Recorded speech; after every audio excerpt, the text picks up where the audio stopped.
There you are. Oh, hey everybody, this is Cinnamon Cooney, your Art Sherpa, and I did not know I was live because I have no screen. I just realized that. You don't have a screen, do you? So today I'm going to be showing you step by step how you can paint this gorgeous Basset Hound. This has been a very requested puppo for the Big Art Quest. This year I have dedicated several lesson spaces to the subject of painting dogs.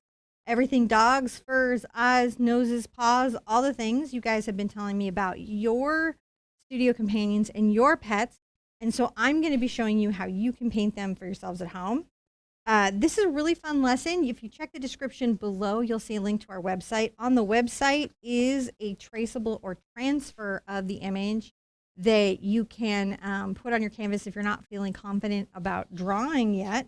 On the mic, as you noticed earlier, who was like letting me then know that I was going live, is my husband, John. Hello. He makes sure that all the equipment is working or mostly working and that you guys can see the action that is taking place on the canvas. So he focuses in on the brush strokes, on the color mixing, on everything. We read questions sometimes live. You could be watching on Facebook or YouTube. Either one is fine. And the video will remain up for free for replay. So don't feel like you've got to paint at my speed going on. Another thing to keep track of is that we do timestamped and chapter mark this, and that matches the mini book that comes out about a week after the video. And you can download that for free. Sometimes that's the extra help that you need to be able to succeed at a project like this. Are you guys ready to go over the materials? We are. All right. So today we're going to be using a 9x12 surface. I have on this sketched out already, and we'll go over this in step one on the image. But to do that, I used a Cretacolor graphite aquarelle. I've got fluid acrylic paint here. This is a lot like what you see in the craft bottle of paint, but not, because it's got a lot more pigment in it. But you could use craft paint or just whatever white paint that you already have out on your palette. I've got the colors Mars Black, Burnt Sienna, Cad Red Medium, Cad Yellow Medium, Phthalo Blue, Phthalo Green, and again, Heavy Body Titanium White. That's what we're going to be using today. Those are the bases for what's going on our video. Let's put up a step, and I'll let John get a picture of this, and we'll talk about step one. All right. Step one. Yeah, I can't see the steps either. So, on today's lesson, I've started out, step one is about getting your image on the canvas. I know where I am now. I felt so lost. Step one is about getting your image on the canvas, and there's a lot of ways to do that. You can freehand that on. You can use projection. You could use the method I used with graphite, or you could use a product called Cerl paper. It's this type of special for art graphite paper. I put up on the events in the different social media feeds, even here, like on the community tab, on YouTube, in the Facebook feed, instructions on how to use a traceable. And I just made a pin on Pinterest on how to make a traceable. And that's going to make a big difference in your experience, because no matter how you are starting out, right? Like whether you're drawing very confidently or you're not ready to draw, these are just roadmaps. In fact, in one of the traceables, I talked about how for this, you can actually go back to the Renaissance Masters who did a product called cartooning, and this was considered a compositional map.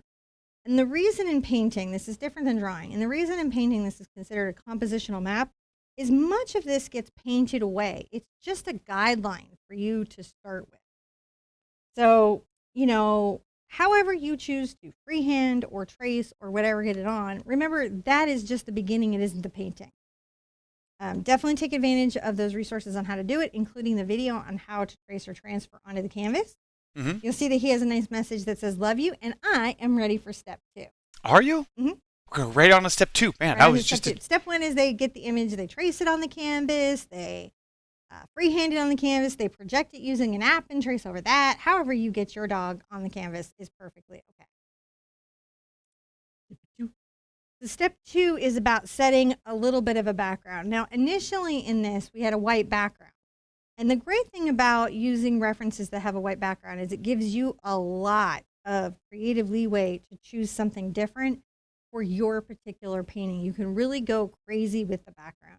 Now, I'm going to do something kind of like mildly crazy, not that crazy. But you could do something more extreme. I'm going to do an aqua, almost a vintage color. But you can match this to your home. What I do suggest is that you consider to make the background very light, because some of what makes this composition work is that the background is light and the subject is dark.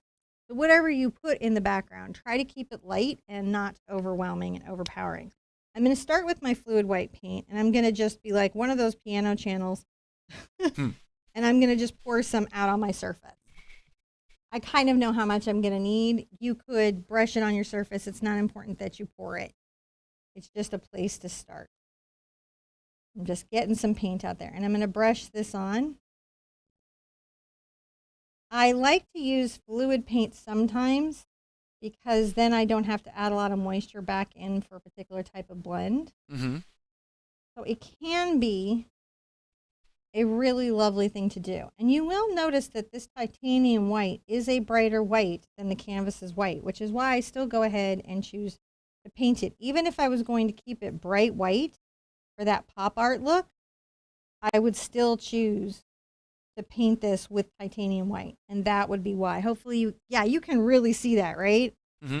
How white, much whiter titanium white is than the canvas white that you get. They do use a white pigment in the pre-gessoed canvases, but clearly not as bright or strong as titanium white. Mm-hmm. Isn't that wild? That's something you might not have known.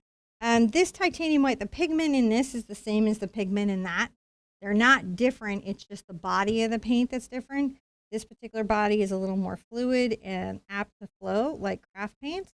Whereas the other, I modify with water or mediums to change its personality, and it really retains brush strokes and stuff. Now, while this is still a little bit wet, I'm going to go ahead and get my brush damp. I'm using a 3/4 inch. This one happens to be a comb because I have a lot of combs, but treat it like a bright. Just use a nice, like, number 10 bright. I'm going to get a little bit of white into my brush and quite a lot more green. And a smidge of the yellow. And this should get me into kind of an aqua color that reminds me of vintage glass. You guys know what I'm talking about? Mm-hmm. We'll get into that vintage glass color. And I'm going to wipe off my brush because I want some pigment on there. But I do want this to be quite light. Because like we said, even though I'm adding a little bit of color to the piece, I don't want to change the value that much. So like if I were to photograph this with my phone camera and convert it into a black and white image, it wouldn't read as very dark. These little marks would be like a very soft gray. You could do a soft yellow or soft lavender. The only kind of deep color I might consider doing for this, John, is a red. Mm-hmm. I think he could be quite stunning and pop out of a red background. Oh, yeah. Just because of the nature of him having almost like a, yellow kind of aspect to him. And you can see I'm just using the fluid paint to sort of blend that. Here's an And it interesting. just creates a nice little, just a kiss of color. I have a very interesting question. All right, I hopefully have an interesting I have answer never for seen you. this question asked here before. Okay, that's an unusual thing to It happen. is. But it's not a bad thing. It's like something that I'm surprised hasn't been asked before. Okay. Okay, Karen says, I have colors in paint pouring paint. Is this the same to use for this? For what? Paint pouring paint. Can she use paint pouring paint? Oh, yeah, okay. So here's how your paint pouring paint is different. It has a little bit more similarity to the fluid paint that I have. So your paint pouring paint is the pigment that we use in all paint in a acrylic binder that's a fluid viscosity, right? In other words, instead of being thick and heavy, it's flowy and fluidy, which helps you do your paint pours. It used to be that you'd have to add pigment to that clear fluid medium to alter it, and that was really expensive for everybody. So the company started making your kind. Your paint pouring paint will work with regular acrylic. You can mix and match that stuff. Now, the only time that could not be true is if, for some reason, a couple companies added silicone to their paint pouring stuff, and I wouldn't add silicone into my acrylic paint because it prevents binding. And it's something that the art world is actually in a pretty heated debate about right now in materials. The material makers are in a heated debate about it because most of the scientists and chemists that make the paint say you cannot have silicone in the acrylic. Right? So they're having a big debate over that. You can easily check if your pouring medium has it in there. It'll list it as an ingredient, but most of them are just a fluid acrylic. Kendra was asking, can we still use regular white and not liquid white? Mm-hmm. You can use regular white and not liquid white. I was just making it easy for myself. Sometimes I like to make things easy for myself. And the fluid white kind of makes it easy for myself. And look, we got to ask a really cool new question that we haven't answered about, can I use my fluid acrylic paints? Like if you have Artist Loft fluid acrylic paints, you should be able to use it with any of the other Artist Loft paints. Should be same. The only time I have really run into where it's like not same is, boy, if you're going to paint a squishy, you better have fabric paint. I'm painting the blue a little bit into this because I know I'm going to have flower petals, and I want the flower petals to stand out and not look like they're painted around. That's why I'm painting in any amount at all, is just to make sure he stands out. And I can get this out and I can come back and, you can blend or feather that out. You want kind of a subtle background, even if you put a hint of color around him, like a dusting or a blushing like this. This is a technique that you see a lot of times in oils. You just want to make sure that it has a subtle blend like your blush from the strongest color to the lightest edges, and that the whole thing itself is kind of inherently light. Does that make sense? I think so. Right? So just keeping it lighthearted. I have not been lighthearted lately, guys. I got to work on my lightheartedness. I have been struggling with that so bad lately. I'm going to have to make some lifestyle changes to find my lightheartedness again. I think lightheartedness is a practice. I'm just bringing the white around just to make sure that I've got nice blushing. All right. That's, I think, a beautifully colored and blush background. There's a hint of color there. There's a little blush of blue. It looks like a very finished piece, but, it hasn't substantively changed the composition of the values between the dog and the background. I'm going to paint this dry, otherwise I will drag paint all through my canvas, and we'll call this a step, and when we come back, we'll start to paint the dog. All right. This is very exciting. I know that there's so many requests for all the different dogs out there. And this is one of the wonderful things, is that we love to see all those requests. Please make them out on our group for sure, or leave comments down below after the show, because we can't always catch all the ones that come up in chat. Which I'm gonna try to see as many, because I saw dachshunds, and I think I saw huskies, and I may have seen some other ones out there. But lots of dogs. I know lots of. The other thing you should check is our website under videos, and then type in the name of the dog there, because we've done a bunch of dogs. We've done a lot of dog fur. So if you need dog fur reference, definitely have a lot of that out there. While you're out there, you can check the calendar. That's a good thing to check, because that shows all the stuff that's coming up. Then, do all the human things. Click like, comment, subscribe, share. Boop, boop, All the little duties. And all the little people duties. That's right. I like to say duty. So if that wasn't like, oh my God, that grown woman said the word duty like she's 9. I might do other things like this. Definitely, if you like free art classes, if you think that's cool and you'd like to see more of that, you've got to follow the page. You've got to follow the channel. Wherever you view from, if you're on Facebook, follow that page. If you are on YouTube, hit that subscribe button with the bell. Leave a comment below. Always tell me what you want to paint next. If you want different classes, if you want to see something, even I read everything. Even if I can't get to the reply, I read it and I keep notes, and I really pay attention to what people ask for me for consistently. And you never know, you might give me an idea I didn't have. Can we put the step up? Yes. Okay. I will put it up right now for you. Shh. Did we already put it up? Oh. So while John's taking a picture, I I want to talk about perfectionism because I've been seeing a lot of conversation about that lately of people doing a painting and having placed an expectation, a creative expectation on themselves that they really put a lot of pressure on themselves to meet. Like, you guys create an idea of what you believe is a good result or good painting, and then you measure yourself against that abstract idea. And I really want you guys to know it's super arbitrary. Like, it, what's good in your painting should actually be much more of a reflection of, hey, where am I at right now? Am I improving in my skills? Am I getting better at a technique? Am I getting better at a certain element? And it shouldn't be such like where you put yourself at the finish line where you want to be painting at the end goal, because that's what you guys are doing. You're taking the end of what you think you want to be painting like, and you're measuring yourself against that. And you're just starting out. You don't just learn to ride a bike and then go, but I'm not as fast as the people in the Tour de France. That would not be a good measurement, right? You would want to be like, I'm learning to ride a bike and I don't fall down anymore. So you want to make sure that when you're putting those expectations out there, that you are being super kind and understanding of your journey as a beginner, because beginners are awesome. You will never be here again. You will never have the opportunity to learn this again the first time. So that's my monologuing about that.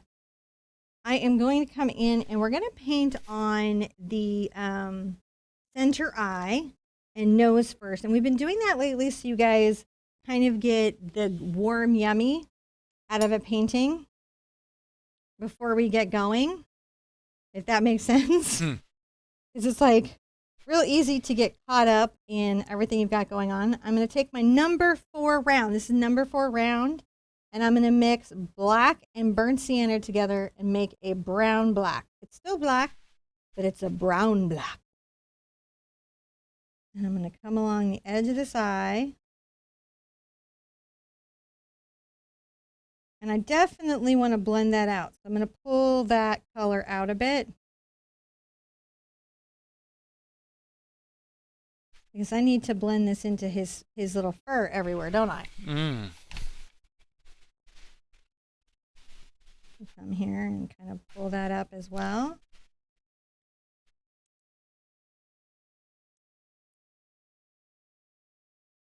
And I'm going to come around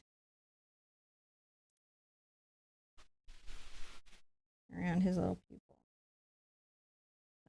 The beginning. It is the beginning.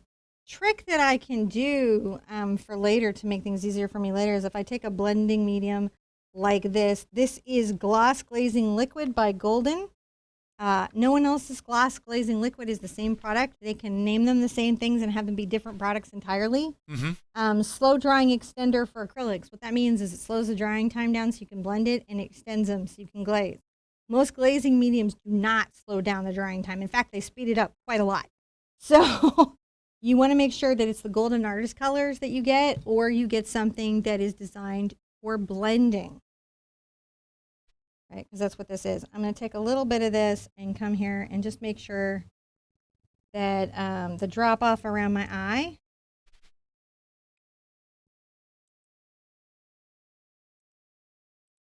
is just a little bit softer. Isn't that nice? That way when I come with other colors, it won't be as steep of a little drop off.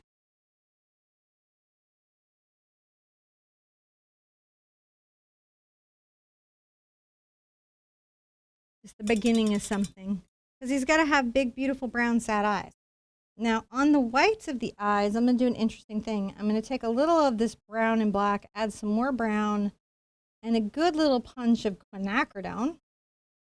Red. I'm going to mix that into my titanium white. Got to make sure it's a light mix, because this is the whites of the eye, but I want this to be just the slight tint.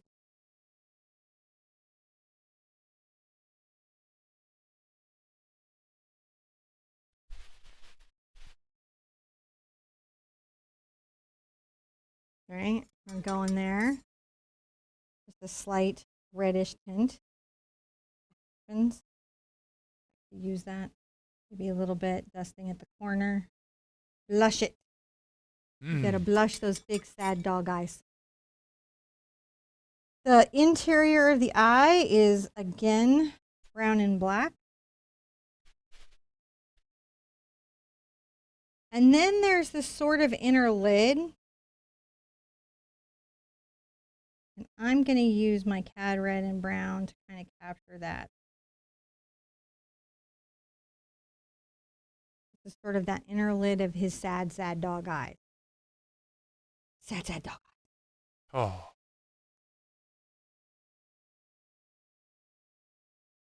And it comes in, it really is sort of wider here and tapers down off the eye. This is really important when you're painting any kind of hound. This is like something to pay attention to when you're painting all hounds. Is the shape of the eye and the way the lid can pull away from the rest of the structure and expose that inner lid. I think what they say is that it's a vestigial lid, like from when we had eyelids that closed in opposite direction, but we don't anymore. So, and it can be interesting when you're trying to paint that, like to get that to represent well.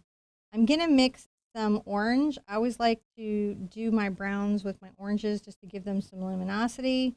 So I took my cad yellow and my cad red and I mix them together. And I'm going to begin the eye with this.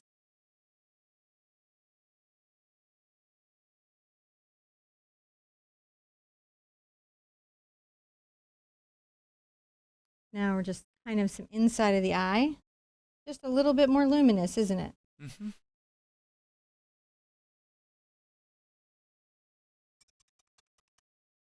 And now I'm going to come in with a little bit of black again. And we're going to try to capture the pupil that is looking up. He's looking up at everybody. Take a little bit under the lid.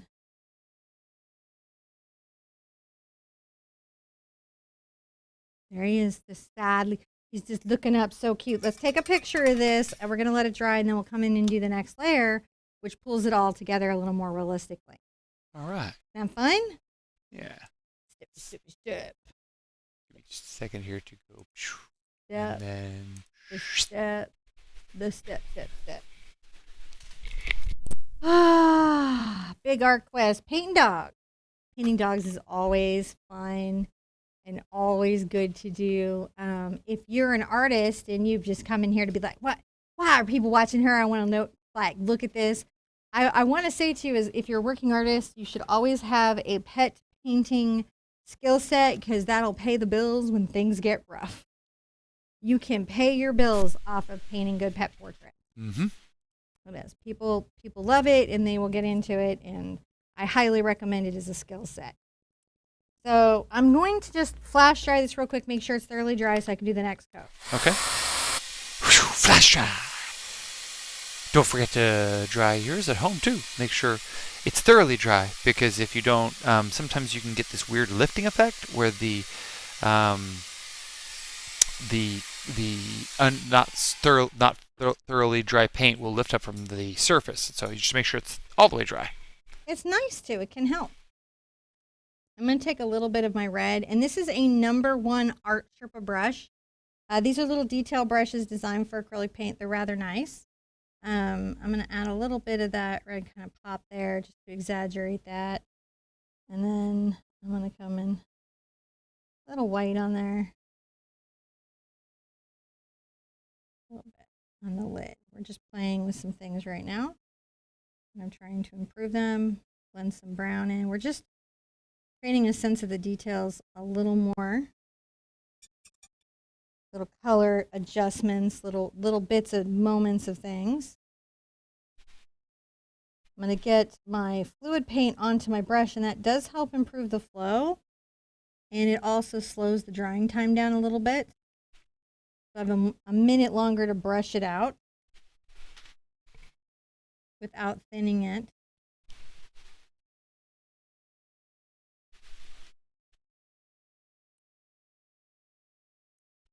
Bring just a little bit of a line here.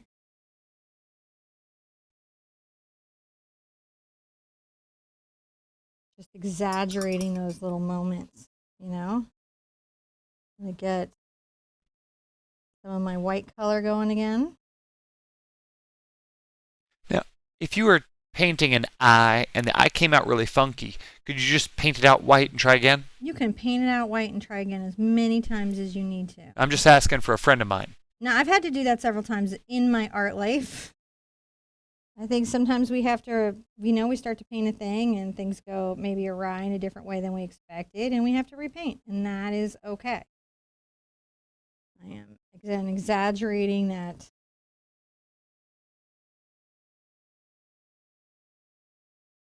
face and even that shading. It takes me minutes sometimes to get my space in an eye, where I want it to be, how I want it to be.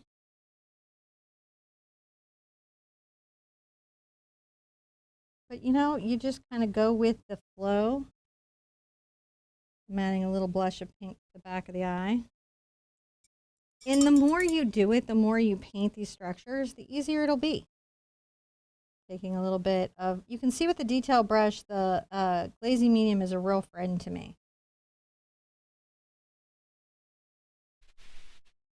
Oh, that's really nice.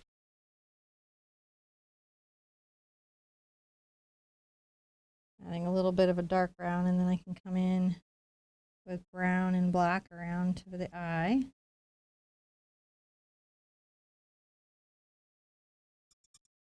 And he's got a nice little glow now in his eye, doesn't he? A little light in it. And you do want them to have little lights in their eyes. This little light of mine, he's got to let it shine.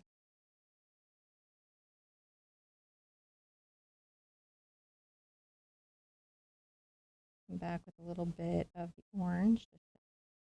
Make sure that that's a bit exaggerated. You do want to exaggerate some what's going on there. Now I'm going to pull in some exaggeration on the tear duct. I'll bring a little brown, black kind of back here just to show that the eyes are, there you go. Just playing with them. And you said, like something fascinating was happening,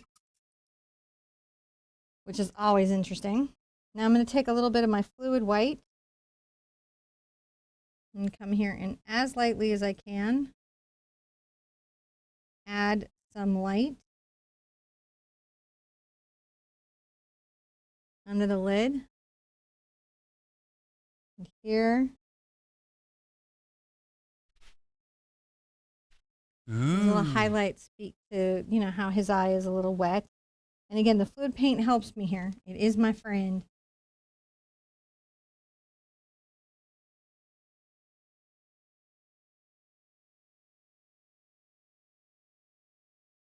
See, now we have that kind of very deep inset, soulful eye. Then let's a little bit of reflection there.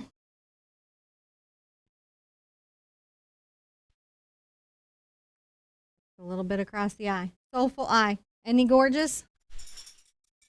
Just all the soul that you could possibly have in an eye. Let's call that a step and take a picture, and then we'll do a nose, because you got to have a soulful nose, don't you? This is true. You got to have a soulful eye and a soulful nose for a soulful hound. And we probably will do other hounds, and you'll see that these are very similar things. As we go through, when we paint facial folds, you'll notice that there are similar things from breeds of dogs that have facial folds to breeds of dogs that have facial folds and maybe shorter snout. For like drooped ears, like this dog's ears are folded like a fabric drape. It's so similar to painting a dress, I can't even tell you. Can I have my coffee heated up, sir? I'm so excited today. This is one I have been looking forward to painting. There's several longtime viewers that have asked for Basset Hounds, but there is one particular viewer in Jackson who has asked for Basset Hound so many times. So I'm so relieved to be able to is Basset Hound. And then also a viewer I just got to meet in person for the first time, even though I have gotten to know her online so well, Robin Hahn, was excited about the Basset Hound. So I actually know people in the community Like, I know their pets. Like, I have an idea of what their pet looks like because I see on social media your posts. And I know these are your Basset Hounds. So that's kind of weird and wild for me to be like, oh, I know you have a Basset Hound because I've seen your pet online. You guys ready to paint a nose? All right, let's paint the nose. I'm going to get back into this Art Sherpa number 4 round. If you're looking for these, you can go online on Michael's and use the half-off coupon. The brush guys have them. You can use the Art Sherpa for 5% off a total purchase. There's a bunch of different places around the world that sell them, and they have them online and in-store. While supplies last. These videos are up indefinitely, so just in case, you're here like later and you're like, where is that? So why have you stopped using your wet palette? I just have been lazy about setting it up. Nothing has happened between me and the wet palette except laziness. Laziness. It is sheer laziness. And I've just gotta take some time. I've just been real exhausted lately, is what it is. Things have been just draining. And that happens, sometimes we just get worn down. I'm gonna add a slightly darker value here. I'm just trying to pay attention to, elements of the nose that come back with brown and black. But can you see how already we're painting that structure? Yeah. This little inner nostril is important. It's a big deal. And, you've got to get, the reason I go in there with the black first and capture that shape is that helps set the whole nose. In art, whatever you're doing, strategies are important. And so I always try to start with a strategy that will help me get through a project. So if I know I'm going to get stuck in an area and be like, oh, I'm going to get visually hung there, then that's an area I'm going to make a strategy for. And I know I can get hung in the nose. So by putting in the deep black, it'll help me find my way through any little project that I have going on. And you can see I just bring this up here now. Their noses are substantial, right? Their noses are no joke. A little more black. And then maybe some glazing medium, and I can bring that back here because we know that the nose kind of comes back from the nose itself. A little bit of dark skin.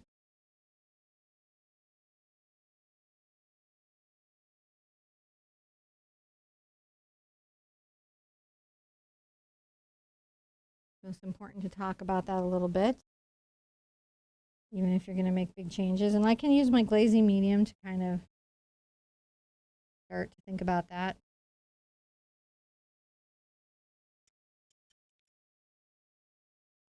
If I want to, I can take a blender. This is a number 12 Princeton round blender, and I can just blend that back a bit and soften it up.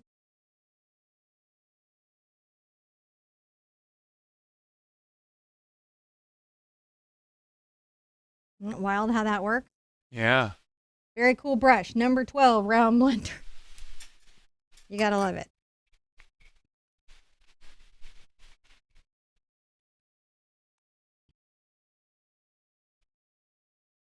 So I'm just gonna make sure that the deep shadow sets on my nose are in good shape.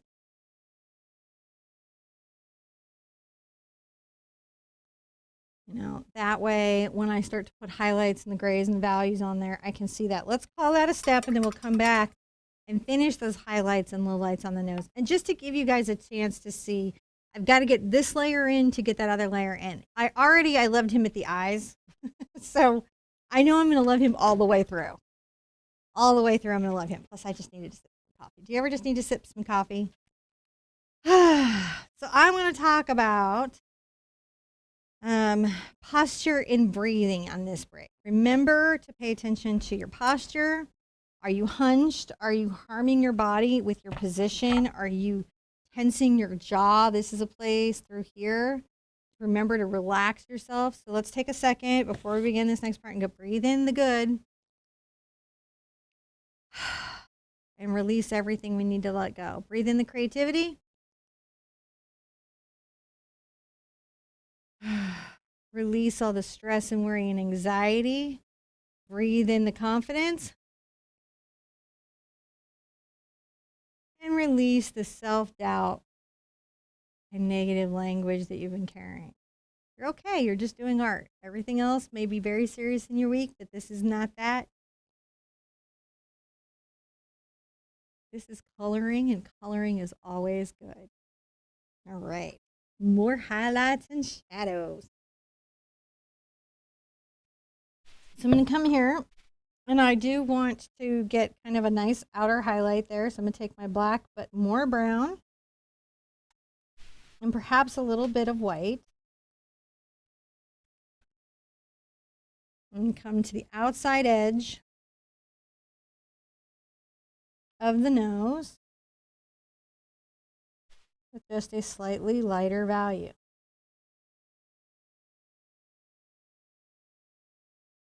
Come up on the outer ridge of it.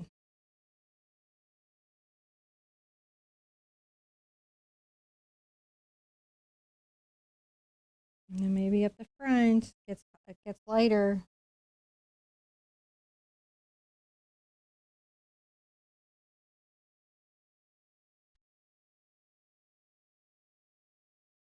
There's kind of a light area in the opening, and then there's a bit of it in this part of the opening blending in. And then we have a bright, bright highlight that we're going to put in both places that will help us really see and set that. See how that nose just starts to come in? Yes. We love his nose. His little sniffer is like, that is where the sniffies come from. And as humans, we love the sniffies, don't we? If you love the sniffies, give a thumbs up. If you love the sniffies, give me a heart, give me a thumb. Who loves their dog sniffer? I love my dog sniffer. When she gets sniffy with me, I go to heaven. Heaven, heaven, heaven with the dog sniffies. Even if she's got stinky dog face. Mm-hmm. I don't care. I don't care at all. And like, you can have stinky dog face. I love you so much. She's like, you'll take my stinky dog face. Because she knows me.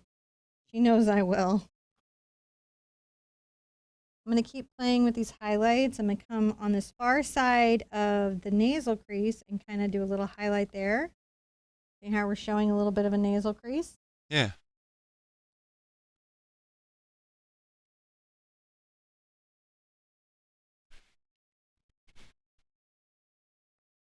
And a little bit more highlight there. We're just playing with those highlights. We've got time. We can do this. This is our puppy. This is our pupper. Our puppo or wolfer. Snifter. Snifter.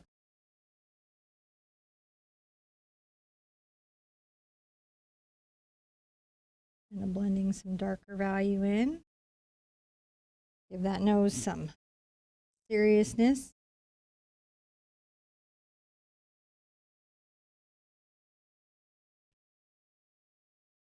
Back into the grain. There we go. So you see we've got some really beautiful shape to the nose now. It's just, you just want to capture what you see. You want to observe it. Observe it with your eyes. I was watching BuzzFeed and they had, I don't know, some artists drawing each other. Mm-hmm. And it was so interesting to hear them solve the problem of doing a caricature, the emotional problem and the artistic problem. Because when you paint your pet or your family member, and when they painted each other, when they drew each other, there's an emotional conflict of what if it isn't right? What if it doesn't look like them? What if whoever I'm doing this for doesn't like it? What if they have a bad reaction? And by the way, these were professional people I was watching having a total anxiety meltdown. They were like, I don't think it looks like you. I'm really worried about how you're going to react. I'm doing my best and like redoing and just like, and these are people with a ton of skills. These are normal feelings. I'm adding a little bit of my glazing liquid into my fluid white. I'm loading it up on my detail brush. I'm going to tap kind of a little tap reflection. Going to make like little dots. Maybe a little harder right there. Not lovely? Yeah.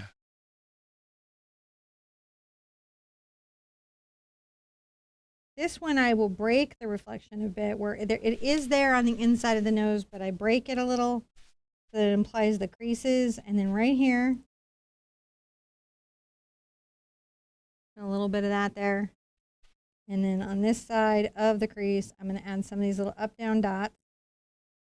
Look at them. And it just, doesn't it just give you a nose? Sometimes you just need those little things. And a little bit there. And that is how I get my overly wet, oh my gosh, completely cute snifter, snifter, snifter in there, right? That's how you do it. Make sure that his little snifter comes down and has all the sniffies in it. Don't short the sniffies. Thumbs up the sniffies.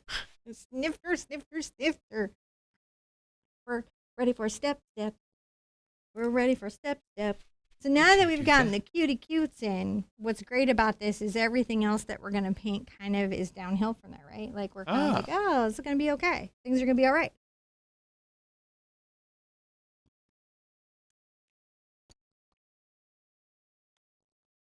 Breathe in the creativity. Breathe out the anxiety.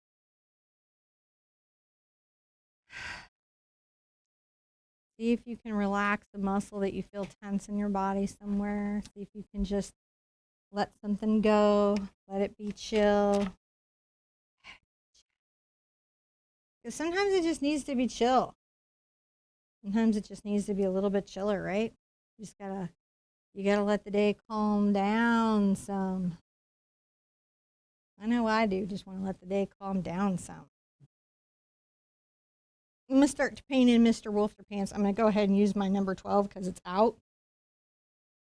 And I'm going to get some of my red and yellow and brown.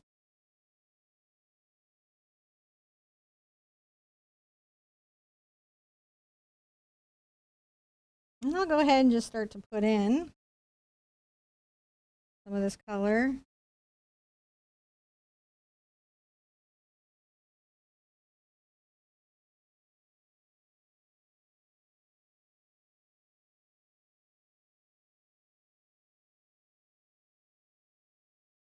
Fun to do.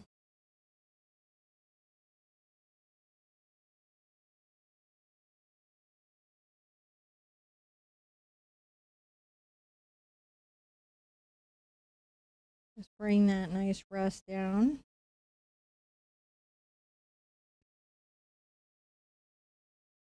Put a little more of my glazing medium out. Not, right? Why not?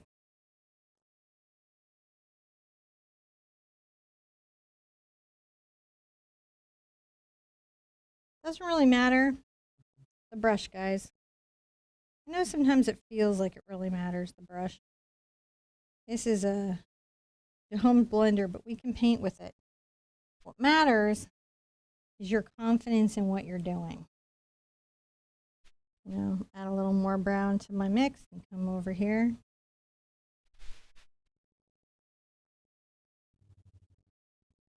You know, if I want to capture a sharp line on that, look, I can come here and just plant a sharp line.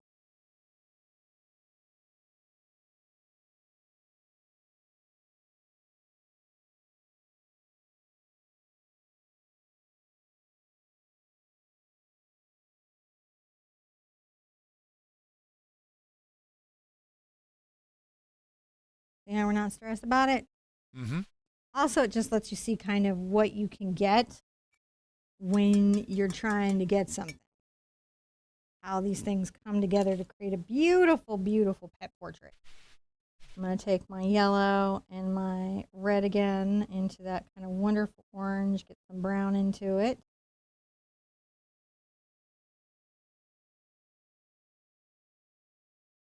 Over here on the far eye, kind of goes out. There's a nice ocular lift. And it is true, we've got a beautiful stripe and some great markings, but those we can put in as a detail later. Right now, what do we want to do? We want to put in things. I'm going to add a little white to my brush. I'm going to come here and add a little highlight.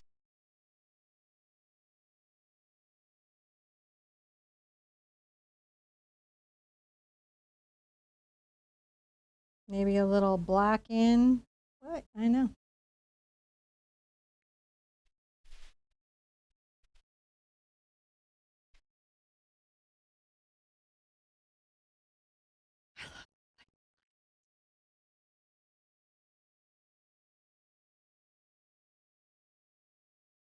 A little brown and black.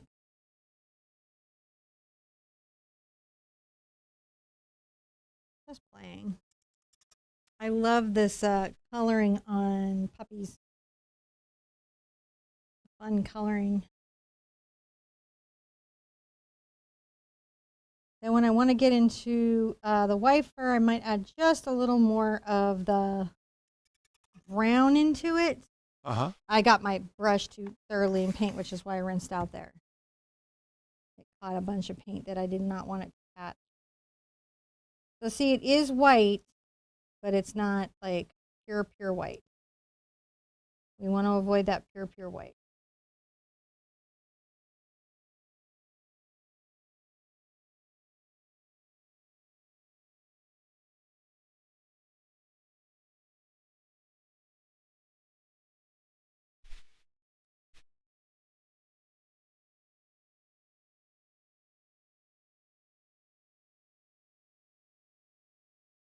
You can always take your blender and soften anything that you add.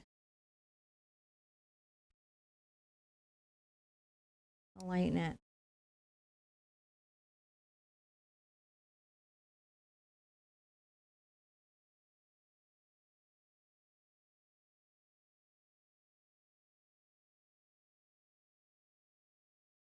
A little glazing medium.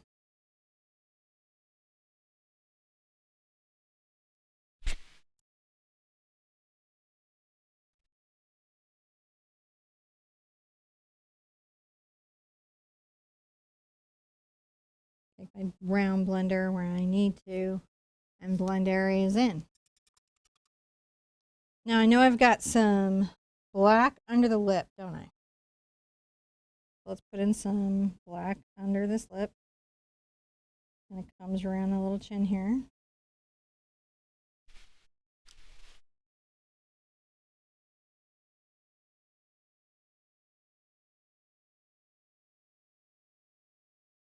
And here at the back, it's maybe just a little more sad eyes. Sad eyes are sad. I'm going to talk about the crease in the ear.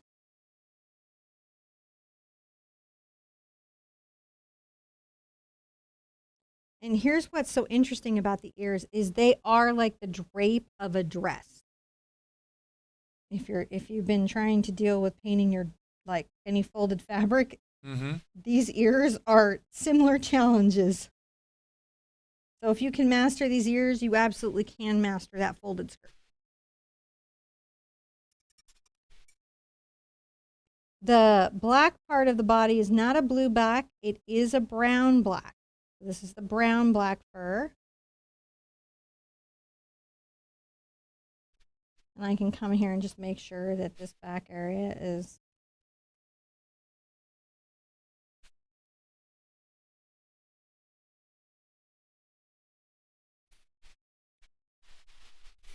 where his little back haunches are. As I come forward, I'll get into a darker black. You can use a bigger brush if you want to.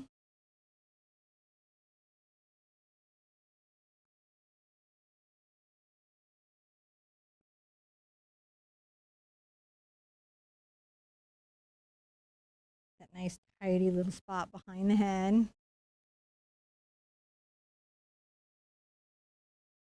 Dog. Now, John, did we have a thing for Spider to go to at 2 something? I have some notes at some point. I'll find them. Okay. I just want to say something now before we forget again. So I'm going to interrupt this regular broadcast to like make sure.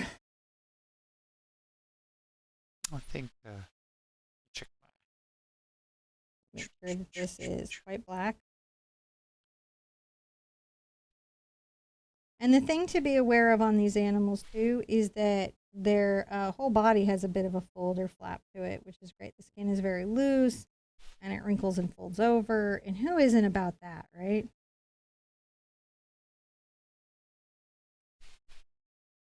Getting that in there. Maybe a little more brown black.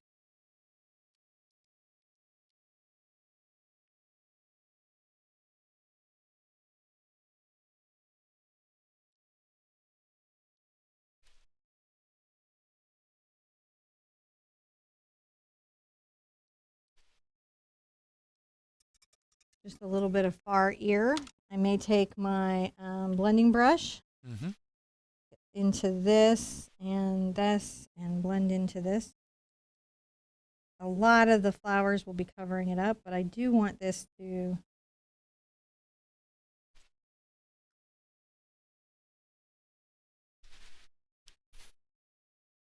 be here.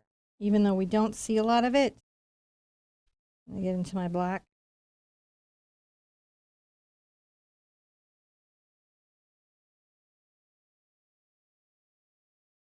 So then we go to paint the flowers in. There's a bit of brown dog peeking through, right? Brown dog peeking through. Gotta have brown dog peeking through. We're okay on our time. We have no rush on time. We're good. Okay. I'm going to continue to add some red and yellow. And let's come in and put just some color on the ear. I'm using my glazing medium and this round blender just to kind of work that out. And even glazing right over where I drew the folds.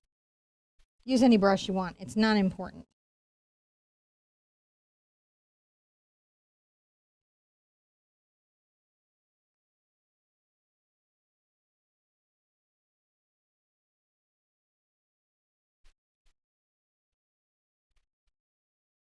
Little black.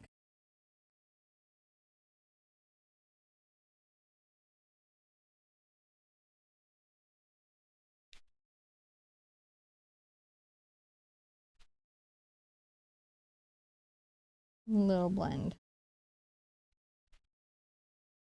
It's not bad. It's a little blend. Got a little bit of dirt from my hand there on the pads, but it isn't going to hurt what I've got going on. Yeah. And I can even come through and take my black.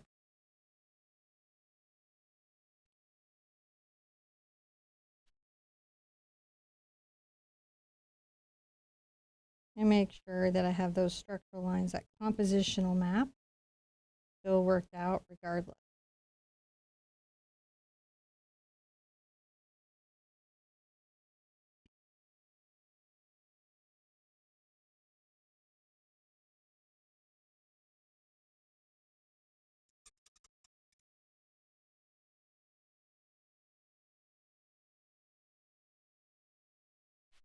I love the oranges and browns together. It makes for such a bright and cheerful piece.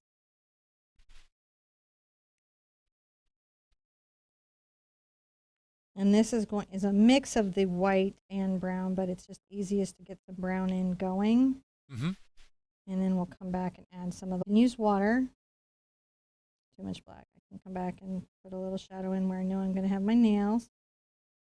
Just because I know I'm going to want those nails there.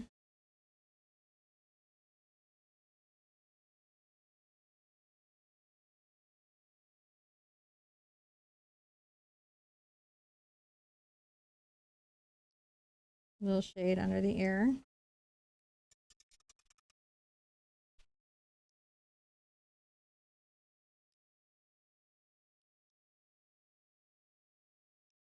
Maybe a little gray for the pads. Because their little paws rock forward a bit and their pads actually show up. Isn't that cool? There's a little bit of pad that shows when we're doing the paw.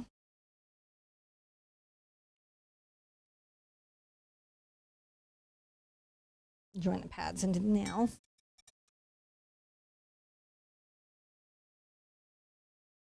Add a bit of white to my orange brown and get again that nice soft off-white color, right?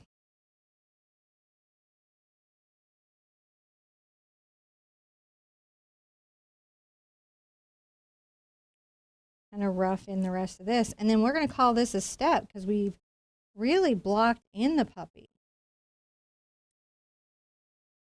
And I want to dry it thoroughly before I go on to the next step, but I just wanted to make sure that I had some basic paint, on the surface, getting certain things, composed. I'll let John talk to you for a second.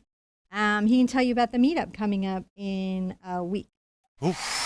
In a week, we're going to be meeting up. We have an event happening at the Shawnee Inn and Golf Resort in Pennsylvania. I'm not exactly sure what the town is. I should look that up. I'll find it out. But it's happening up here. It's the Shawnee on the Delaware, so we're new to the area. But if you're around here, it's actually like we're less than 2 hours from New York City. It's a pretty good, like, you can get here. There's a lot of the country up here. A lot of people get to us. But anyway, we're going to have this meeting. We're going to have this get together where we're going to get together and paint with some folks. We're having an event at the Shawnee, so we'll be doing some plein air painting with some folks out there. But we thought we would do a get together where we'd have everyone out, and I think we're going to do some ATC card painting and some other stuff. You back? I'm back From outer space. Yeah, I knew that. You did? You knew that was coming?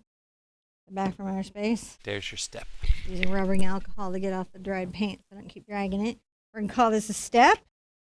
And so as we go on, we're going to just continue refining these concepts, where the folds are, where the highlights are, where the markings are. Whenever you're doing a pet portrait, you want to focus on those markings, those little spots, and where they are that make somebody's pet unique, your pet unique. Because even though Dachshunds are a breed and they all kind of look a little like each other, I can promise you, not Dachshunds, Basset Hounds, also true Dachshunds, all dogs, but Basset Hounds, I can tell you one Basset Hound owner knows their dog from another Basset Hound owner. So a lot of that is in not just the composition of the dog, the conformation of the dog, but in the markings on the puppy. So something to think of. I'm going to get into some cool brushes. I'm going to get into, you can use either a filbert grainer. I've got the filbert grainer Princeton by Velvet Touch. You could use the ruby satin filbert grass comb. Simply Simmons makes a version of this. I was using one of the grasses earlier. So there's a lot of companies that make these. And you could also just take scissors and take a filbert and go, so that voids the warranty on the brush. You just want a brush that gives you an uneven little finish. Like you do. Mm-hmm. So really it's about just kind of going through them and take some red and yellow. Maybe get into some more of the gold colors in the fur. I'm going to definitely add my fluid medium to that just to improve flow, make sure I've got good flow.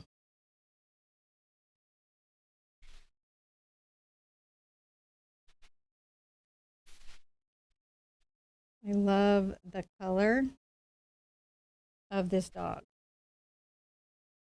Just fully love the color.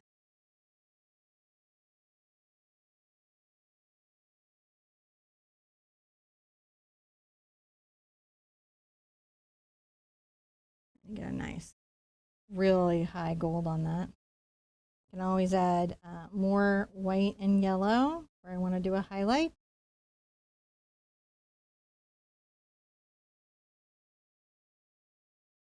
I'm here and like make a nice little highlight across the nose. There's a bit of a good highlight right there.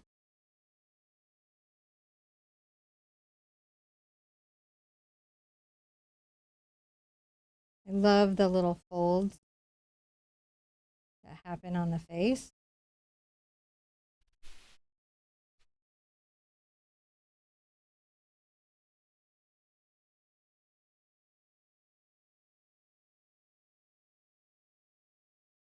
Come in and get a little more white.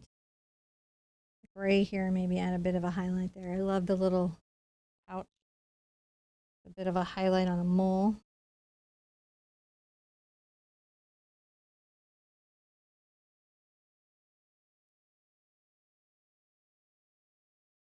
I'm just going to blend that through.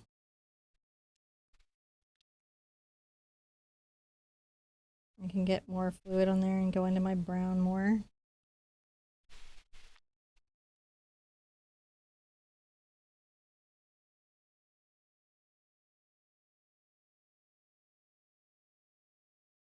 Down the little mouth with that little brown. Playing with those mixes, yeah? Lightening this up a good bit on the outside.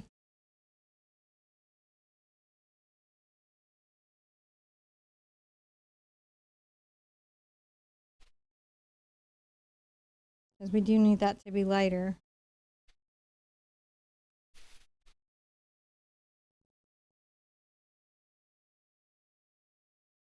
Make short little strokes so that it feels highlighted.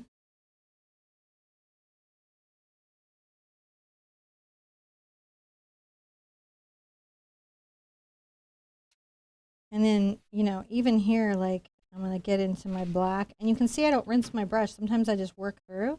Mm-hmm.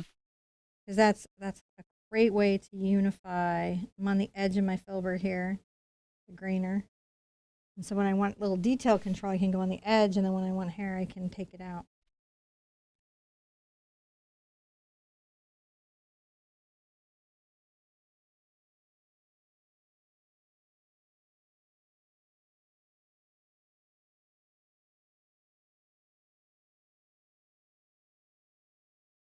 Bring a little bit of a little gray.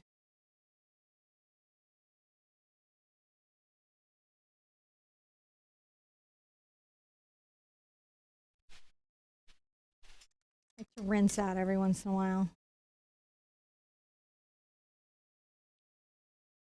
I can always come and get some of my light color. I'm going to take and add a little white into this. I've got my glazing medium to improve flow. And if I want to, like right here,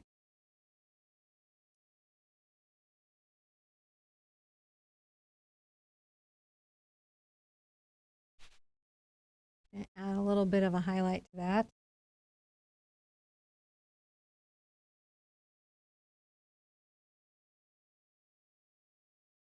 Isn't that nice?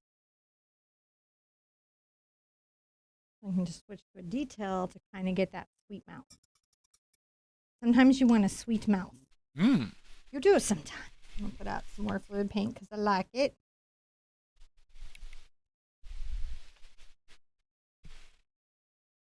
And get into my white color a bit.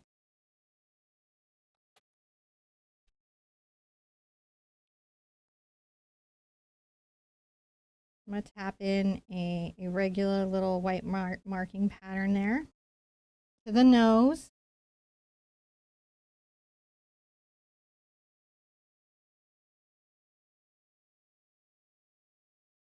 See, we want to make an irregular little pattern on that nose.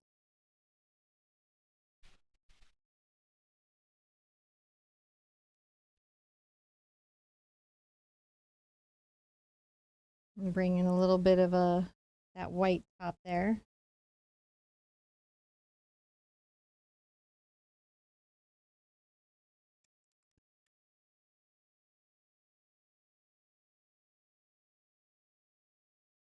Some glazing medium into that mix. And maybe some burnt sienna. That's the cad red, cad yellow.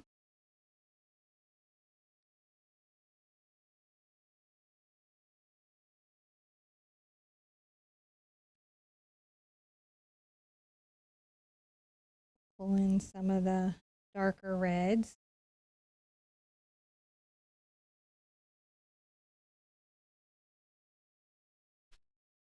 Adding a bit of that depth. Oops. Adding a bit of that depth.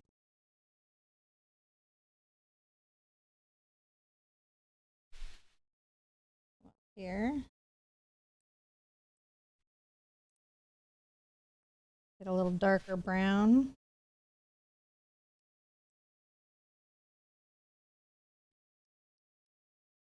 And I want to make sure that I've got a nice little arch. And I may get a small filbert.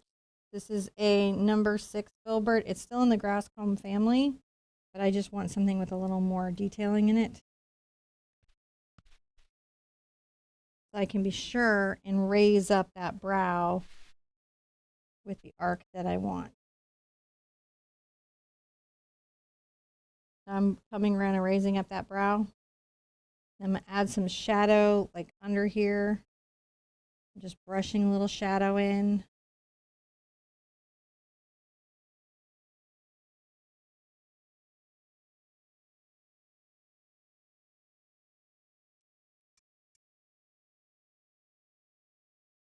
I might get a little bit of my black back on here. Always get into my lazy medium.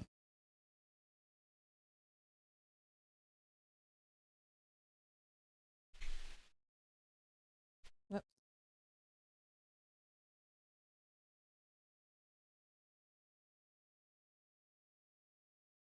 Right, adding that nice little shadow. And then you can always come back in and get any of the highlights, right? Yeah.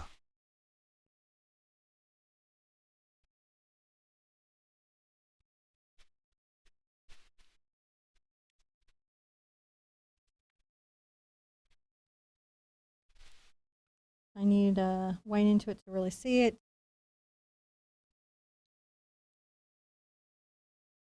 See how we added that wonderful little highlight there?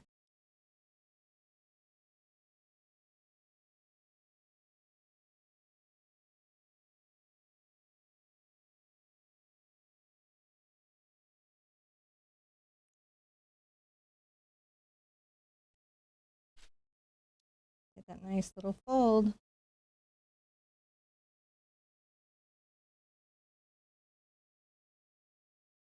Shade it around there.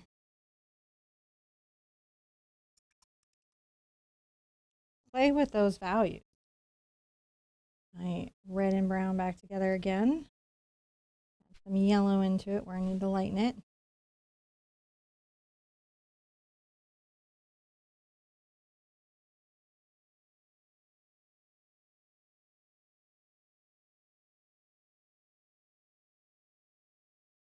Bring some of that rust down there. I love that rust.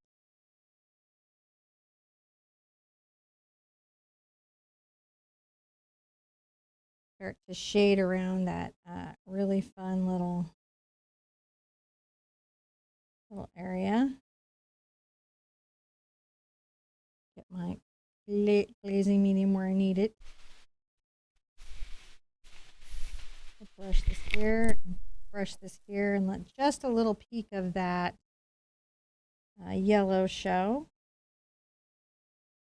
Back into the gold where I need to.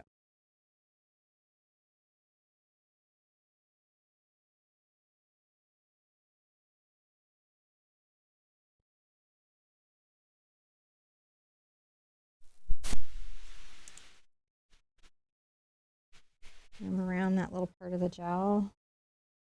Going to add a little of my dark brown, which is my black and brown around the mole.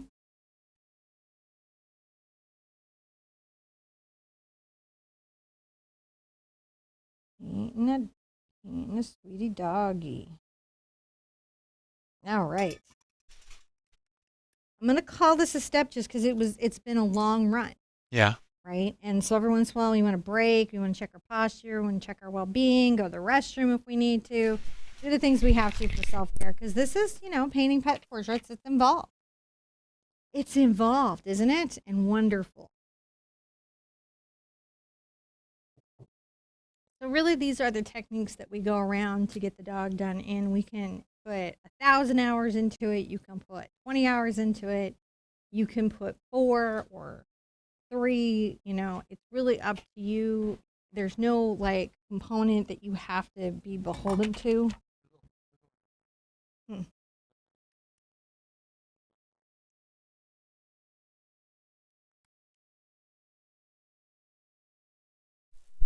I just spotted that as I was going by. Yeah, well, it's okay. Because now we've taken it away. As you can see, the beautiful face is starting to really come in and show. I'm going to grab that filbert again, which is that grass comb filbert. You can get these sets. I got some sets of these on Amazon.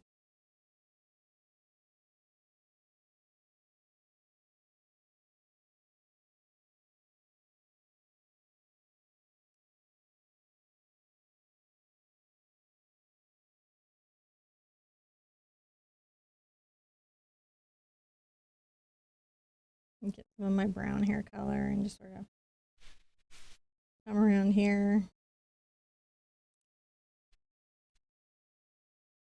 Or I need to lighten it with some yellow, I can. So when we lighten it, what we do is we can create space where the highlights are on the fur from the fold. That's what we're doing.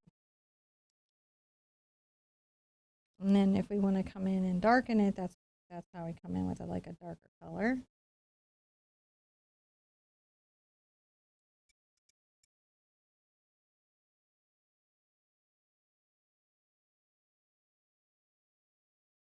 Now I may come through here, and then it just might be easier to add the light highlight back in since it'll peek in and out. Sometimes I'll look at something and go, you know what would be easier to do here is add a highlight back in. I'm adding the black and brown as a shadow and blending that down. Use my glazing medium where I need to for blending.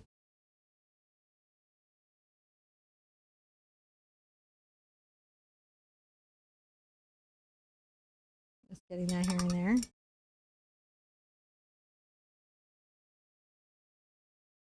Get my white into my little fur color and trying to brush that along.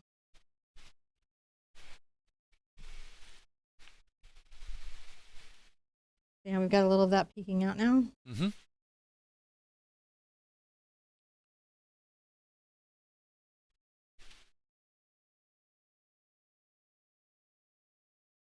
Line that up a bit. Far ear is pretty easy to do. I'm going to get my grainer and my deep orange fur mix. I make sure that this far ear has some nice brown. It is in shadow. I'm going to turn my thing just so I have a better angle at it. Turn away. Well, I just want to explain to everyone why I would do that to them because I know it's harder to orient on it. I'll get into my black and just sort of blend that in. And you'll see, like, again, most of this is going to be covered with flowers, so I have to have something there so the piece looks like it's real, complete, but I don't want to put in so much detail that that's where it is. But I have now some nice little highlights in that far ear, and as I layer flowers over it and everything, you will really like that. My brown, my red, and my yellow. And come on to the ear.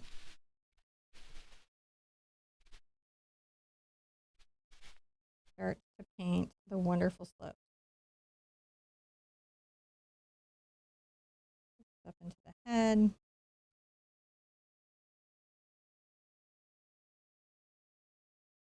I love the bumps of the doggy's head. They really just work for me. Pulling those in there.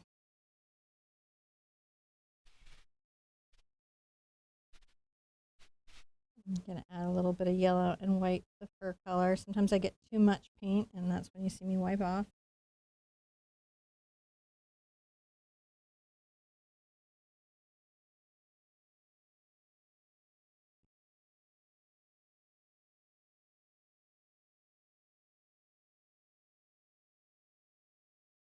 Getting a couple little wrinkles. Back into the orange.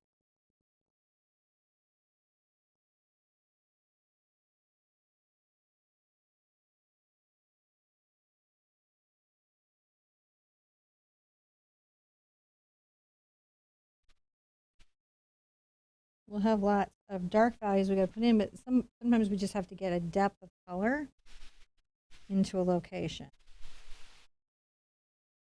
With the ear, it'll be about the shadows, the fur markings, and the way that we highlight or shade the fold.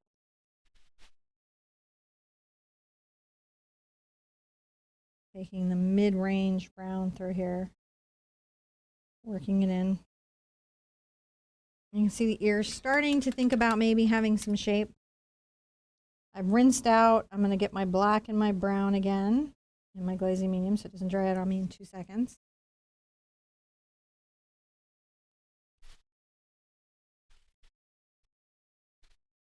Add a little bit of a brown there. A little bit behind the ear.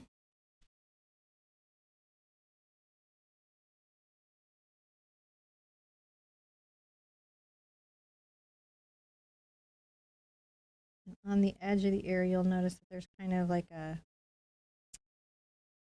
edging of dark fur.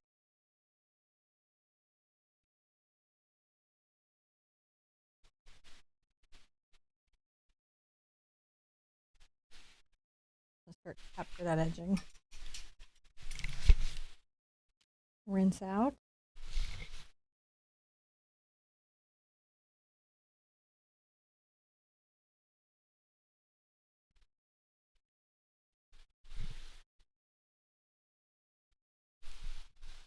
A little gold on the back of the head, a little gold highlight. Coming to the back of the ear, I'm going to be definitely more into the lighter fur colors. I have to get more into my highlights, I will. Yeah.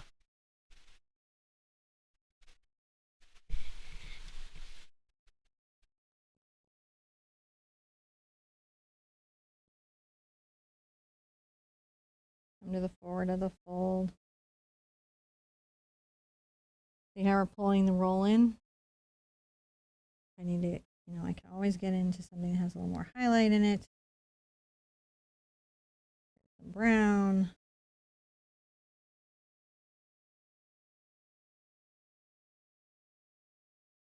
Rinse out anytime you need. I'm going to switch water because my water is getting quite dirty. And even though it's brown on brown on brown, you do want to kind of switch on occasion, you know?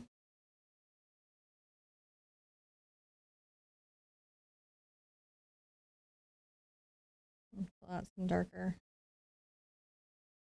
colors.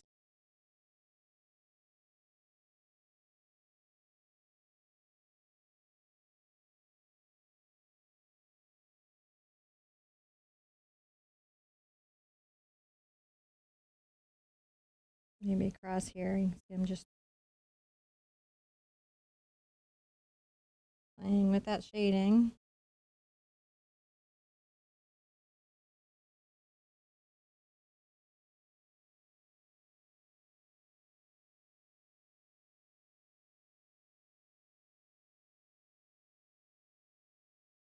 Pulling in those little highlights.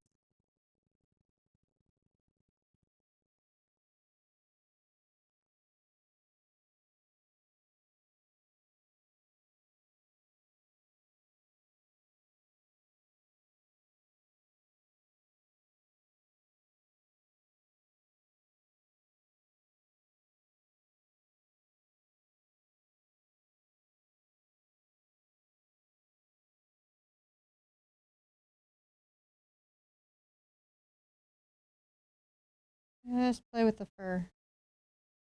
Ears we're going to be at in a minute. And that's okay. We want to be here a second. We want to play with what we see.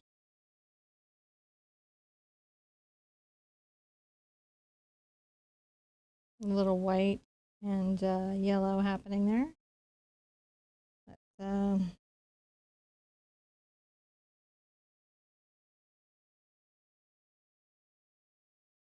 a bit of a highlight there.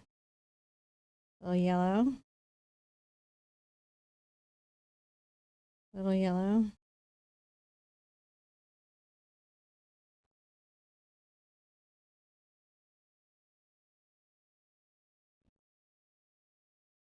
And a little bit of a highlight there coming up. You see where we did that? A little different than what you might think you would do, but it is what you would do.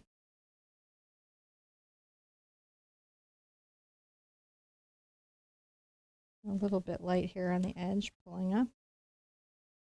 On the edge of the ear. That yellow.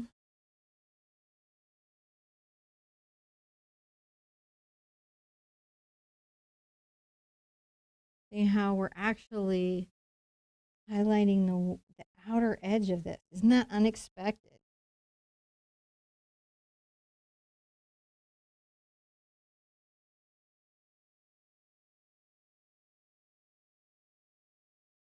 A little yellow.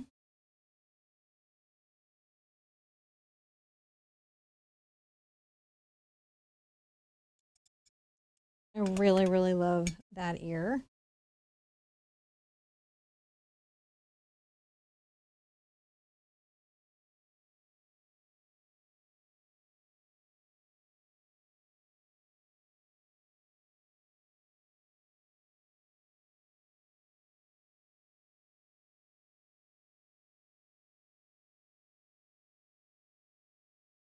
Playing with the browns. It's just a joy. So happy making. Brown and black together. Yeah. No, and now it's a little bit behind him, so I'm going to add some white to it just a bit, lighten and gray it out.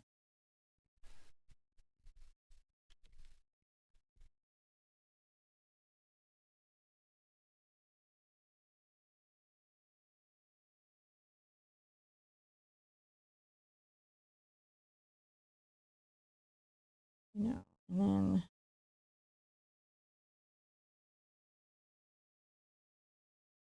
just a bit there. And interestingly enough, there is a little white marking.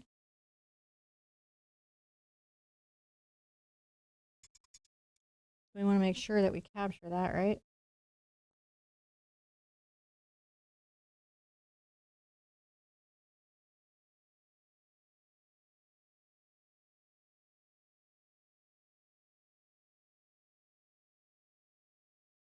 Just a little highlight to the outer edge, just so that those like the little bum shows just slightly. Just a little bit there. Yeah.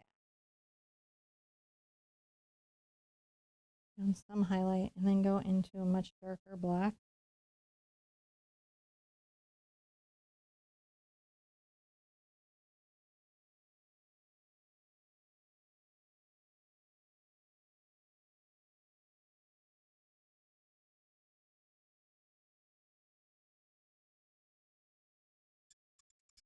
I don't like that, so I'm going to take that back. And that's important to know that you can take it back. Sometimes you have to take stuff back. You mean you just lift it up a little bit? Yeah, you've got to change your mind and say that isn't what I meant to do and that isn't what I'm going to do.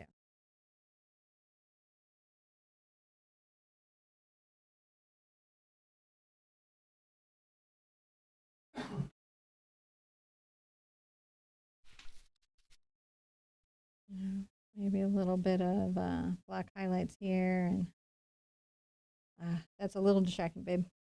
And a little bit of black highlights up here.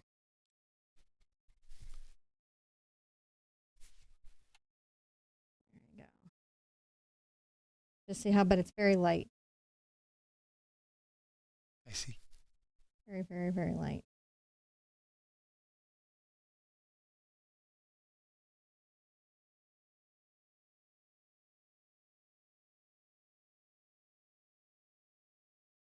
Add a little bit of that.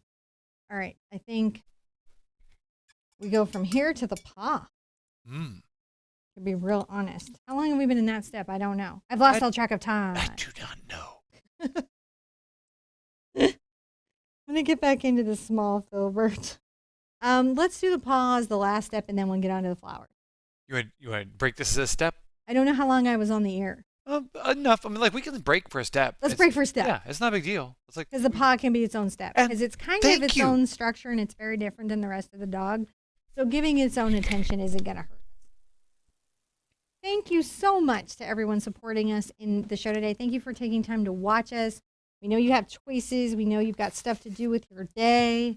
And we appreciate the time that you spend with us, trusting me and John to help you learn how to paint.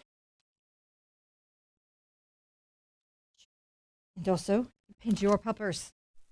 Your puppers. Yes. Now, I just like this brush because it's got that filbert taper. It's true it's got the grass combing to it, but I'm actually picking it for its size and filbert. I'm going to grab a little bit of the black and brown, and I'll go ahead because it has a gray.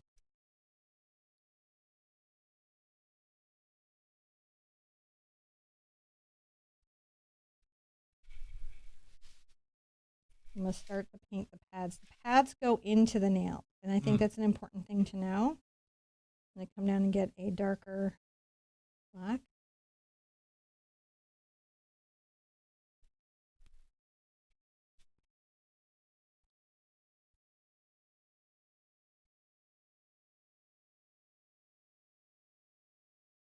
And bring the shadow between the little pads, little toes, right? Mm-hmm.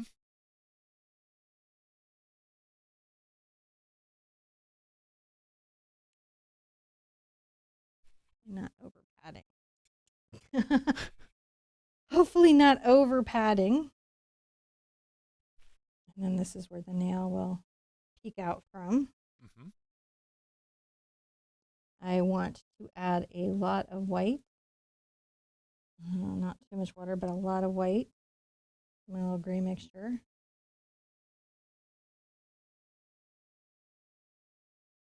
A bit of a highlight there. You see that? Just a little bit of a highlight.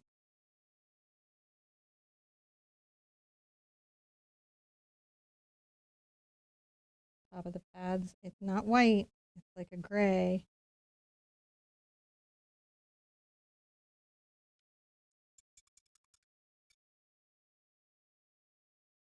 And then I'm going to grab my red and my yellow and some of my brown.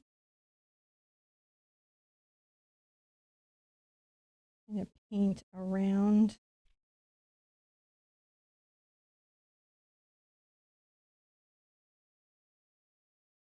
a bit, some more of the hair.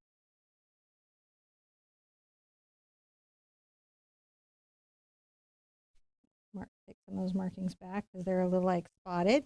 Mm-hmm.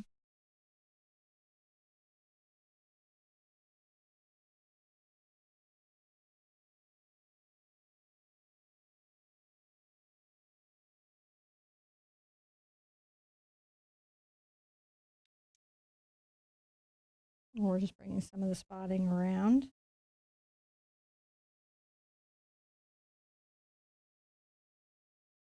And we're getting that to be more and more like a little furry pad.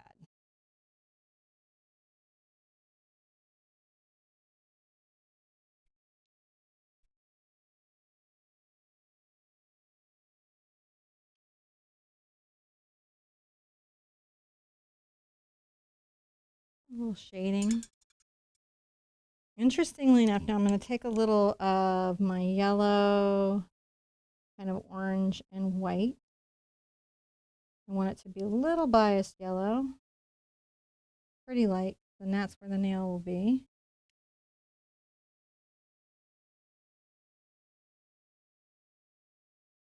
See? Yeah.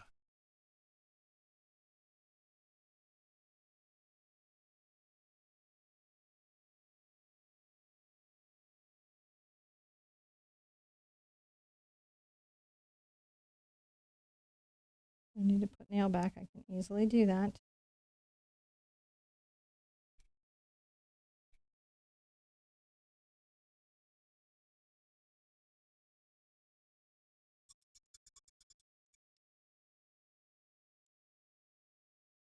A little of my filbert grainer here and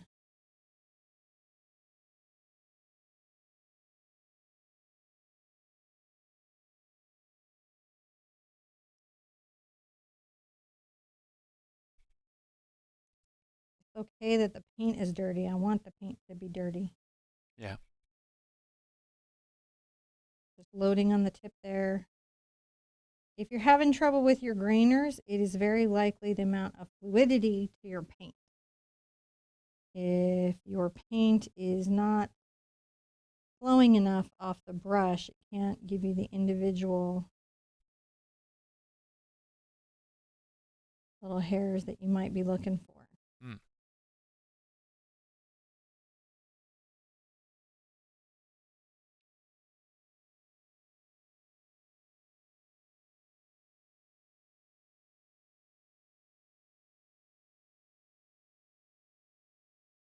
A little bit underneath his little paw there. All right, I want him to look happy.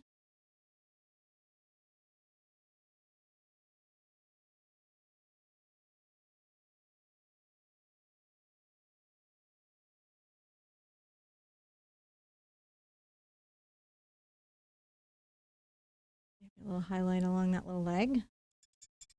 I cannot believe we're almost done with this gorgeous dog. Wow. Oh, he's so pretty, right? Mm-hmm. I'm going to take my red and my yellow and a little of my brown again.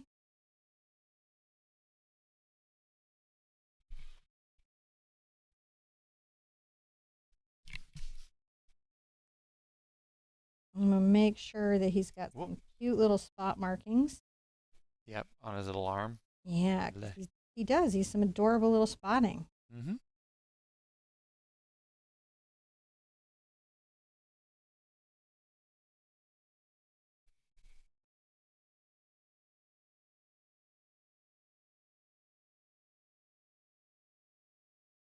The directionality of your brush really talks about that. It does, and it's also just so fun. His little spotting is quite frankly to me quite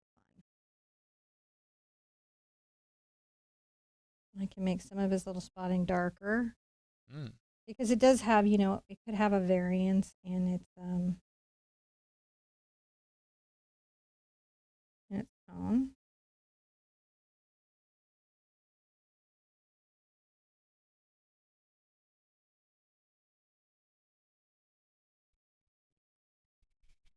Look at that. Now, do you recommend sealing your canvas? So you can if you want to. So here, and it used to be, if you check the blog Wet Paint, that's actually by Golden Artist Color. And all the researchers and chemists and archivists that they work with publish articles on there. Mm-hmm. And there was one in the last 10 years that was put out that basically was like varnishing may not be something you have to do with acrylic painting. It's something you can choose to do. They have recommendations about doing removable varnishes and stuff like that. But basically what it is the varnishing unifies the finish and does protect the painting from fading. Acrylic may not be as susceptible to that. It does have some different shines, so people like to varnish. And on that, I would say just follow the instructions exactly. What do you mean by unify the finish? So some of your paint, I'm going to add a little highlight to the toes. Okay. Some of the paint that you have, right, will be shiny, and some of the paint that you have will be dull, and that can bother you. And you might want all of it to be deeply shiny, or it all to be matte for it to look right in your house. And that's a lot of why people now varnish. And so you would then just be like, what do I want out of the finish of this? The trick is not on a windy day, not on weird weather, not during forest fire, not near your pets. Don't do it indoors if it doesn't recommend it. Every varnish is different. Read the instructions exactly. Right. If you read the instructions exactly, varnishing is very easy. I used glass medium and varnish for years and didn't have a problem. I made a video about it and everybody had a problem. And what I learned is, not everybody, but some people did, is they kind of watch the video, they don't read the directions, and that is where unexpected things can go wrong. It goes, read the instructions. Always read the instructions. And, for me especially, I have come after years of being online teaching. I'm going to make a video and I'm going to talk to as many things as I can predict in your life. But you guys always have things that I could not possibly predict or foresee. And that is when just reading the packaging saves you, because, there may be something in there in your situation where you live in your conditions where it would not be ideal to do it. Like you wouldn't want to ever varnish in a storm. Like stuff, not extreme heat, not extreme cold, just different weird things. And then, we all have different reactions to those products. So it's just important to be aware that if you can do it, it's awesome to do it. On pieces that I'm very, very attached to, I tend to do it. If I'm going to sell it, I probably do it. But it isn't now. It's not like with an oil, and you don't have to put it behind glass. Again, if you're painting decent paint, your painting isn't going to have the fade out. Their colors aren't that fugitive. and it is sheets of plastic. So wet paint by Golden Artist Colors, Search Varnish, everything they say is the industry standard. They are who I check my information against to make sure that I'm a good teacher. Right. And I'm not telling you guys something crazy that isn't true. If I'm not 1,000% locked in, I will literally write them and be like, what study, what research, what has been done? And they will give me like with the Smithsonian note. Mm-hmm. So that's how spot on that info is. All right, let's take a picture of this and then we're going to put in some flowers. All right. Flowers, flowers, flowers. I probably need fresh water too. Because I browned up all my water. How do you guys love how cute this adorable little puppy is? And it's fun. He's different to paint than the black lab, isn't he? And he's different to paint than the fluffy puppy and the white, primroses. They're each little doggo is just a little bit different, I think. They all have their own personalities, their own little kind of thing going on. Can I get some fresh water? Okay. I am waiting for fresh water. I usually have 4 cups by, but I only did 3 cups. And the reason that it's important to have fresh water is when I get into the bright colors, the yellows or greens, I don't want my water to have a lot of brown and black pigment because it's going to dull the color. And a lot of times what can happen to you guys, I'll put out some fresh yellow and fresh red. When you are painting and I'm not there with you as your teacher, I can't see the weird hidden things that mess you up. Like your paint water is dirty and it's dulling your color. So I like to mention it out loud a few times in my lesson, not to nag y'all, but just because it's good to be reminded. Those are just weird things, the silent things that can throw you off, a little bit in your painting journey. I'm putting out the colors I intend to use, and I've still got some black and brown out, but I'm going to still put out some fresh brown. And I'm going to do a little kind of thought in, but right now let's talk about that there is a series of stems and things kind of coming out, right? And those are dark, so I'm going to take my burnt sienna and my phthalo green. And I may even over here pull in a little bit of black to that because I want some deep shadow.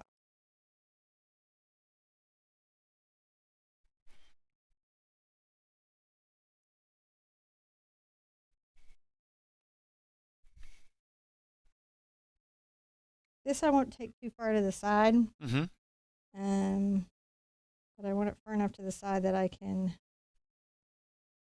show those stems. And I want this deep value. That way when I put my wonderful little plants up there, they really showcase out. Brushing up a bit, not too far. Again, giving it a nice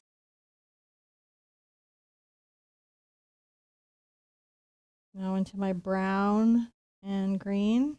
And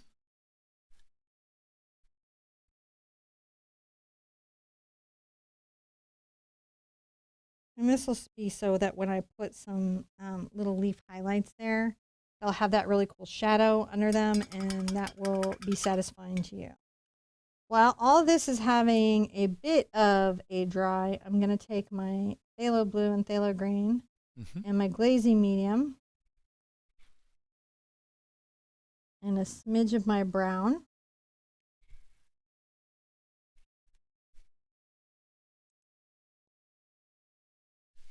Put some elbow shadow. Yeah. I'm just going to make sure that there's some of this, like, it's still blue under the paw. That was the glazing medium, phthalo green, phthalo blue, and a little burnt sienna. Look at that.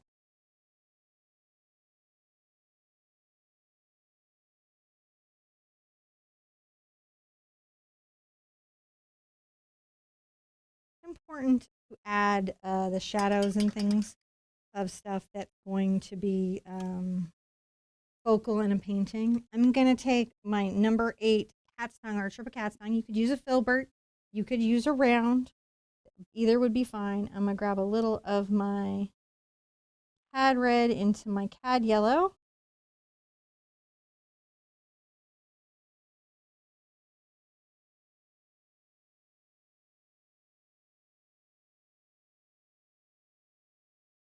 And I'm going to add some, starting to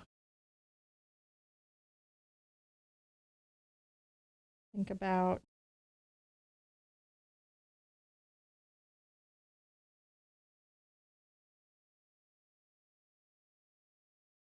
these flowers that could be here. I am brushing brush strokes that capture some of the basic general shape, and then I will come in and think about exact flowers. I can even get a little bit of this here and create some shading. I don't want to go out too far, but if I want something that's got some density, I'm going to have to put some thoughts in now. Those hues over there. I'm going to let that go. I should, but I'm not. Again, my burnt sienna and my phthalo green. This time I'm going to add a little of my cad yellow into it, just so it's a bit brighter. Just a little bit brighter. Just a little bit, and I'll come here so you can see the leaf.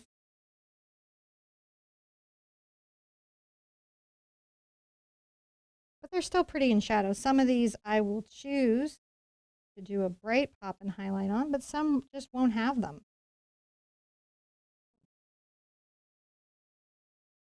Because they're in the dark.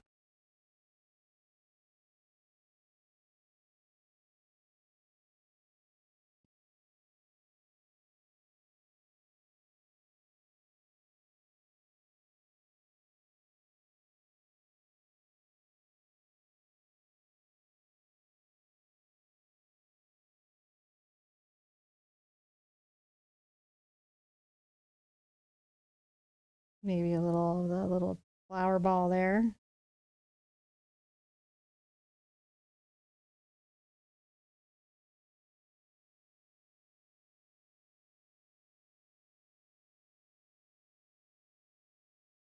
These are like closed little versions of the buds.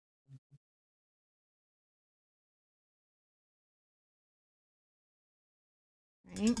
Yep.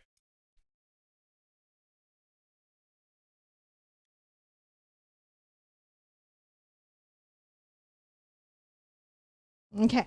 Sandra says this is looking great.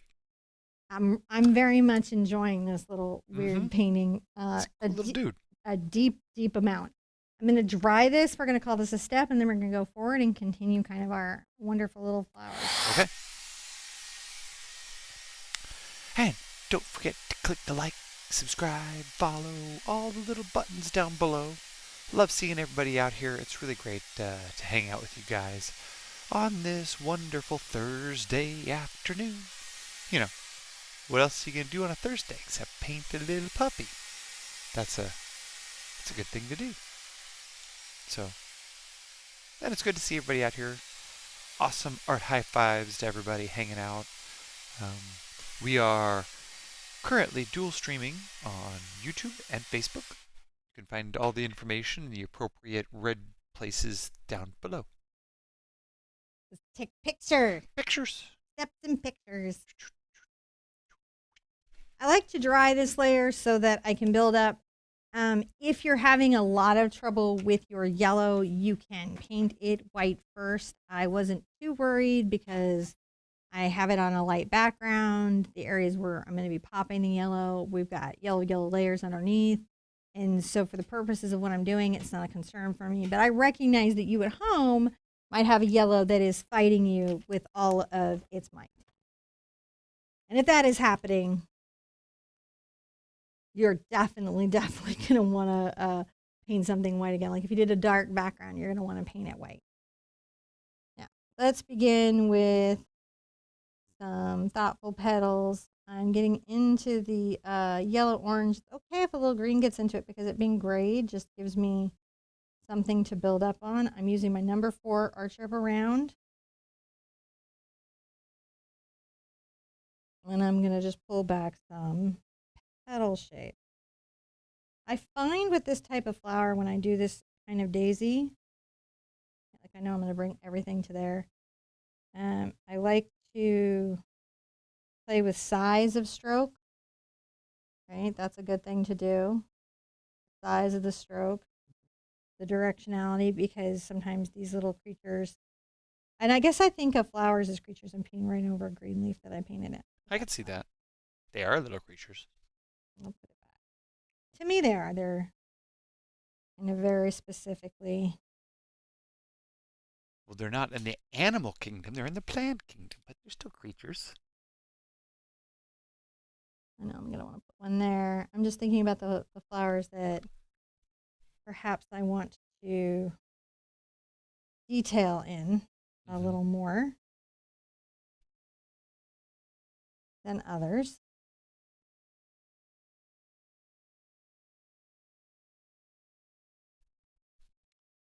Sometimes what happens is we have a bunch of complicated shapes, and in that opportunity, we can be maybe a little more loose and playful with how the forms are represented. I'm also going to take this opportunity to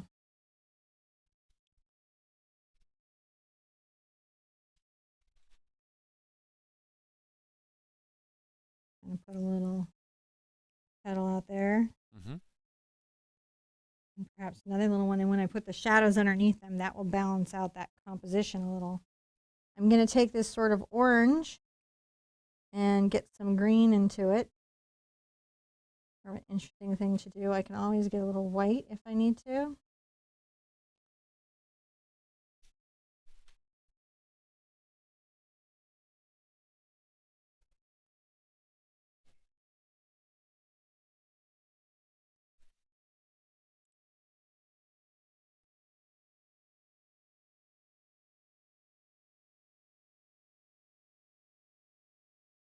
And play back with the green again. And getting some different little forms going.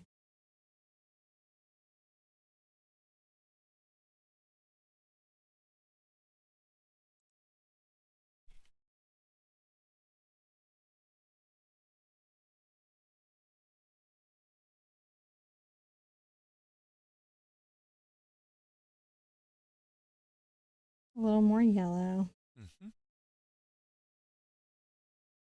This is really a stunning little puppy. I am enjoying this.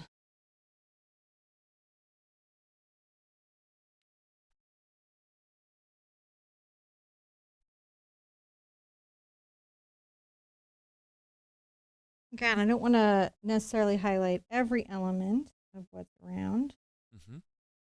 By highlighting some of them, I can create some very distinctive drama.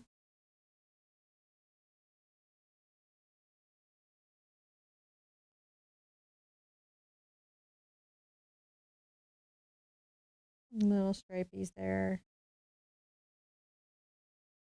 Kind of speaks sometimes to like the way the little buds are.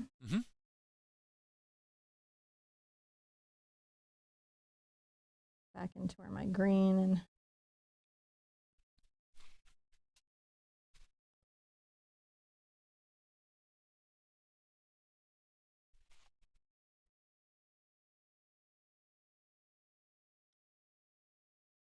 little elements of play.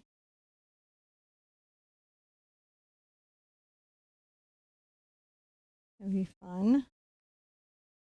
And if you need to, you can always come back with the green and darken some of that. Or lighten other elements of it. It just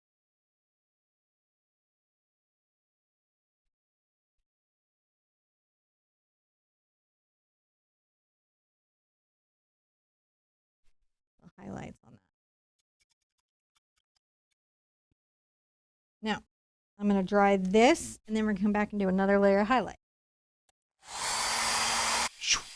And it's important to get the layers dry between those layers of highlights, because if you don't, when you put the brighter highlight over the darker highlight, if the or the darker color, so to speak, if the darker color isn't completely dry, then the highlight will get muddied, or it won't be pure highlighted as much as if you do dry. So drying in this case is just to help make sure the highlight stays a highlight. Highlight stays a highlight. You ready to take a picture? I am. Now this is step because the last bit is where, it's going to come together in that last little bit, but I want to get some architecture under our belt so that when we get to the last feels like, thoughtful and considered. Do you have any pictures? I feel like I see some weird creatures in my palette today, but you guys always find like the weirdest animals or things in my palette. It's like amazing. People will be like, it's a giraffe. Which it could be. It could totally be a giraffe. I'm going to put out a little more white fluid paint just to help me with my goals. I'm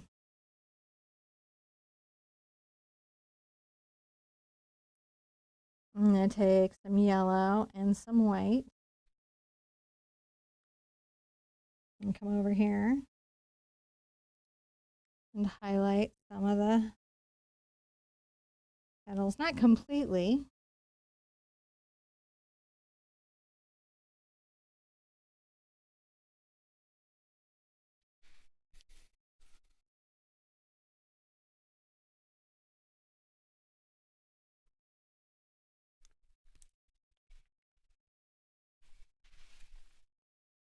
Got to brighten up and lighten up.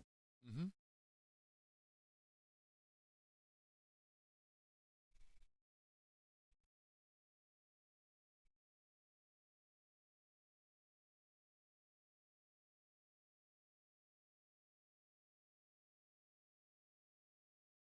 Going to put a flower there in the center. So, got to build crazy petals up to make that work.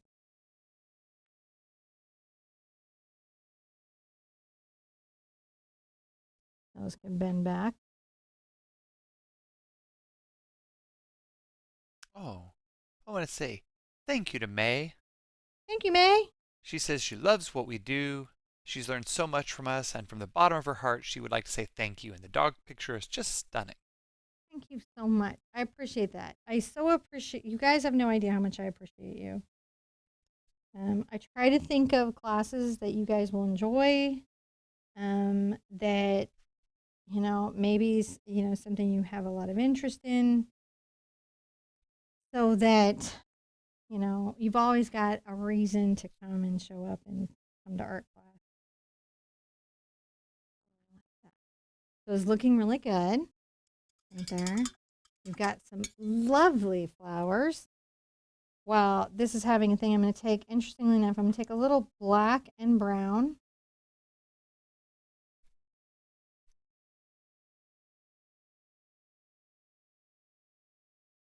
And I will tap this around just because I want kind of like a irregular edge, but that's just a choice that I like to make. It's black and brown.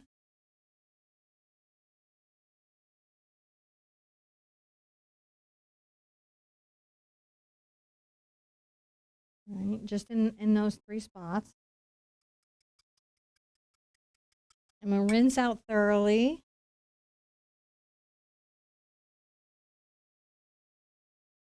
Green, brown, and yellow.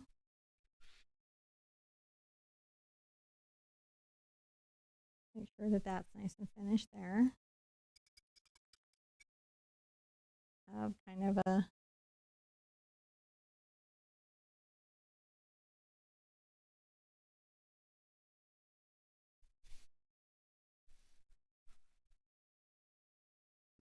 the shadows, if you remember, were the green and blue and a little bit of brown.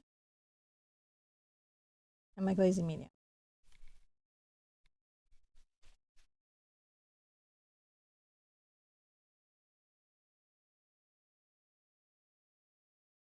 Nice to have a little shadow under there.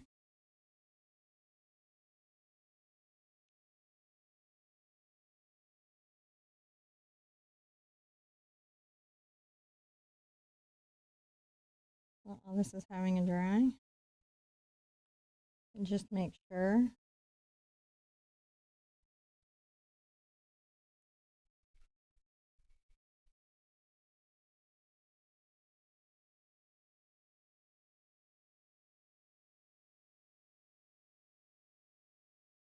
Isn't that great? That really is. This is the number one thing I think that new artists can do with their art to improve it is just to include the shadow.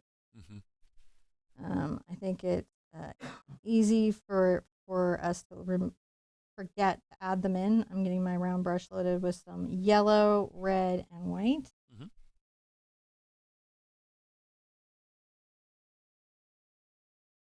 Tap up and down.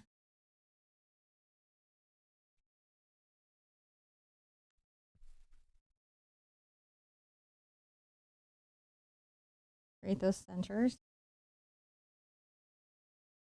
The trick is to leave a little dark on the outside edge and that little dark center.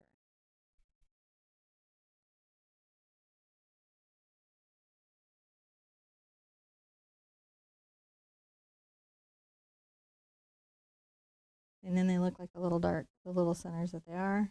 Mm-hmm.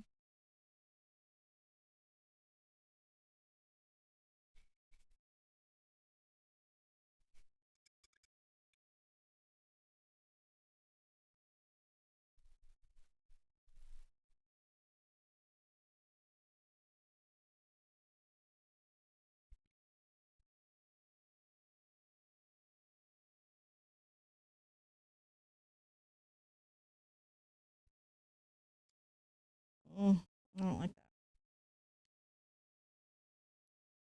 You can change your mind if the painting is dry. Just lift it back up there a little bit. Mm-hmm. You can. You can be like, I don't like it. I like it behind the leaf. That works for me. Not where I need it to.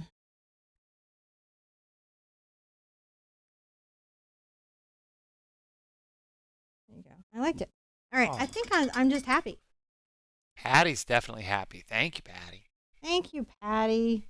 And thank you to all of our supporters on Facebook and YouTube and our website patrons.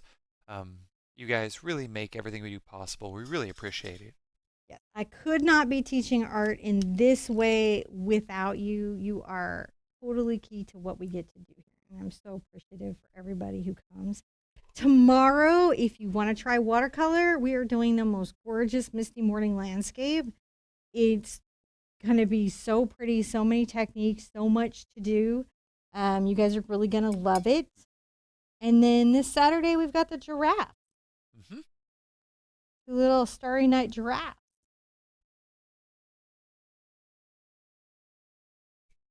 I'm going to definitely use the yellow and fluid white. It will show up, but I feel like it will pull away from the whole composition and the signature. I think it's important to be thoughtful about how you sign your paintings, that they shouldn't be disruptive to all the work that you did. Just considered in some way. Yeah. Here we go. I have been asked 4 years. I'm so glad that we got here. How to paint a Dotson. Not Dotson. Why do I keep saying Dotson? It's a Basset Hound. It is. I have been asked for Dotson as well. I think of them in similar face, and their similarities in conformation is why I think it gets me. But Basset Hound. This is how to paint a Basset Hound. Anyways, how to paint a dog in general. Be good to yourselves. Be good to each other. And I want to see you at an easel really soon. Bye-bye.